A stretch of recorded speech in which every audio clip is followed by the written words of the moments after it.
बस ये अरबी का है, इसको अच्छी तरह से है ना हम बुनाई कर लें। देखिए इसकी बुनाई अच्छी तरह हो चुकी है, मैंने पानी ज़रा भी नहीं डाला, टमाटरों के पानी में सारा अच्छी तरह खुशबू और टमाटरों का सारा पेस्ट बन गया और अभी भी अच्छी तरह ना ये बुनाई हो गई है, इसकी ऑयल छोड़ दिया। अब जो मैंने आपको बैंगन बताए थे सारे इसके अंदर डाल दिए। उसके बाद इसको अच्छी तरह बुनाई करूँगी, देखिए इसको भूनूंगी ताकि सारा कुछ ये मिक्स हो जाए।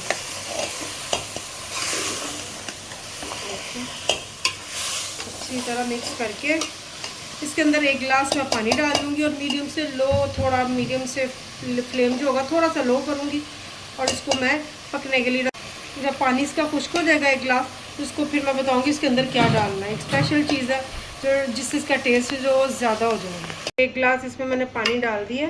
देखिए पानी ना ज़्यादा ना कम है, इतना है। और ये जो है ना इसी में ही सारा ये गलेगा। बैंगन अपना भी पानी छोड़ेंगे, लेकिन मैंने मीडियम से थोड़ी लो ही रखा है फ्लेम इसका, उसी के अंदर ये अच्छी तरह गल जाएगी अरवी भी और ये बैंगन भी। तो तकरीबन 10-15 मिनट के बाद ये पानी देखिए बिल्कुल खुश्क होने लगा है। इस टाइम पे हल्का सा ये पानी है नीचे लग रहा है। इस टाइम पे इसको अच्छी तरह हमने भूनते जाना ताकि ये नीचे लगे ना बैंगन। और इस टाइम पे हमने ये थोड़ा सा दूध, तकरीबन 2 से 3 चम्मच जो है ना दूध इसमें डाल देना। और फिर देखिए आप इसका टेस्ट देखें, इसको भूनते जाना। ये देखिए अरवी भी अच्छी तरह टेंडर हो चुकी है। अब ये जो बैंगन खड़े हैं ना, इसको जब हम भूनते जाएंगे बिल्कुल ये मसाले की तरह ना इसका पेस्ट बन जाएगा और बच्चे इतने शौक़ से खाते हैं, ये मुंह में नहीं आता, बिल्कुल मसाले की तरह ग्रेवी की तरह ये बन जाता है और इतने करारे इतने मज़े के बनते हैं। दूध डालने से हमें बेनिफिट ये है कि बाज़ लोगों को जो है ना इससे एलर्जी होती है बैंगन से, उनको सूट नहीं करते, उनका गला ख़राब हो जाता है, इसमें टमाटर वगैरह भी ज़्यादा जाते हैं तो उस वजह से अगर आप दूध डालेंगे ना इससे गला ख़राब नहीं होगा किसी का, तो इस वजह से ये दूध डालने से उसका टेस्ट भी बहुत अच्छा हो जाएगा। तो आप इसको ऐसे देखिए लगे ना साइडों पे, ये इसको भूनते जाएँ और जब ये ऑयल छोड़े तो फिर ये रेडी होता है। फिर मैं आपको डिश आउट करके दिखाती हूँ, ये इसको भून लूँ और इसका ऑयल छोड़ दे जब तक। जी तो ये देखें कितने मज़े के यम्मी जो है ना अरबी बैंगन तैयार है हमारे। ऑयल इसने छोड़ दिया और देखिए कितने मज़े के लग रहे हैं। इस टाइम पे हम थोड़ा सा इसके ऊपर गरम मसाला डालेंगे और देखिए अब रेडी है। और नमक आप अपने टेस्ट के हिसाब से देख सकते हैं। देखिए इतने मज़े के लग रहे हैं। आई होप आपको वीडियो अच्छी लगी होगी। अच्छी लगी हो तो लाइक कर दे, शेयर कर दे, सब्सक्राइब कर दे और बेल आइकन के बटन को भी लाजमी प्रेस कर दें। तो कल मिलते कोई नए ब्लॉग या रेसिपी के साथ, तब तक खुदा हाफिज़।